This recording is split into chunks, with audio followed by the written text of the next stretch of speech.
আসসালামু আলাইকুম রহমতুল্লাহ ওবরাকাত। যারা যারা আমার ভিডিও দেখছেন, লাইভে দেখতেছেন, তাদেরকে অসংখ্য ধন্যবাদ। আমরা আজ কথা বলবো বাংলাদেশের যে ইসলামিক যে দলগুলো আছে তাদের কাছে আমি জানতে চাই। আমরা আসলে অনেক কিছুই জানি না, হুজুররা অনেক কিছুই জানে। তো আমার কথা হলো, হুজুররা ওয়াজে দেখি সবসময় বলে যে শুক্রবারে যদি কেউ মারা যায় তাহলে তার আযাব হয় না, সে আযাব থেকে মুক্ত থাকে। তো এগুলো আমাদেরকে শোনায়। তো হিসাব হয় না, এগুলো বলতেছে যে কোনো হিসাব হয় না বা আযাব হয় না শুক্রবারে মারা গেলে। কিন্তু তারা কখনো বলে না যে শনিবার থেকে আবার হিসাব নেওয়া শুরু হয়।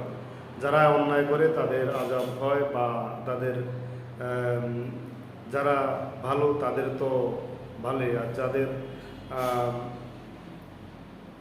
যাদের হিসাব নেওয়া হয়, যে যারা গুনাহগার অবশ্যই তাদের সাজা হয়।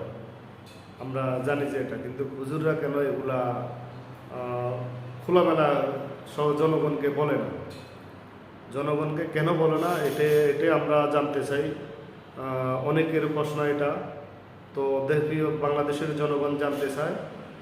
বাংলাদেশের জনগণের মধ্যে একটাই প্রশ্ন যে আসলে শুক্রবারে মারা গেলে তার কোনো হিসাব হয় না, তার কোনো একটা ভালো দিন, এগুলো বলে আমাদেরকে শুনাইতেছে। তো তারা কেন এটা বলে না যে শুক্রবারে হিসাব হয় না, ঠিক আছে একদিন, কিন্তু শনিবার থেকে যে আবার হিসাব শুরু হয়, যারা অন্যায় করে তাদের আযাব শুরু হয়, বিচারা তাদের হিসাব নিকাশ চলে, এটা কেন তারা বলে না? তাদের ভিতরে কেন এত তারা কি জানে না এটা আমি জানতে চাই। শুক্রবার থেকে মারা গেলে যে শুক্রবার থেকে হিসাব টোটালি হয় না, শুধু শুক্রবারে হয় না, এটাই বাংলাদেশের জনগণ জানতে চায়। তো আমরা আসলে কিছু জিনিস আছে, অনেক কিছু জানতে চাই, অনেকে জানে না। ইসলামিক বিষয়ে অনেকে জানে না। আপনারা এগুলো অবশ্যই ক্লিয়ার করে বলবেন। তো আপনারা যদি ভুল শিক্ষা দেন তাহলে অবশ্যই মানুষের ভুলের দিকে অগ্রসর হবে। আর আপনারা যদি ভুলটাকে ভুল বলে সত্য যেটা ওটা যদি বলেন, তাহলে মানুষ অনেক কিছু জানতে পারবে। অনেক কিছু মানুষের জানার আছে, একজনে 10 জনকে অবশ্যই শিখাতে পারবে। আর আপনারা যদি ভুল শিক্ষা দেন তাহলে মানুষ কিভাবে শিখবে? বাংলাদেশের ইসলামিক যত দল আছে সবার কাছে আমার একটাই প্রশ্ন। ওকে, আসসালামু আলাইকুম রহমতুল্লাহ ওয়া বারাকাতুহু।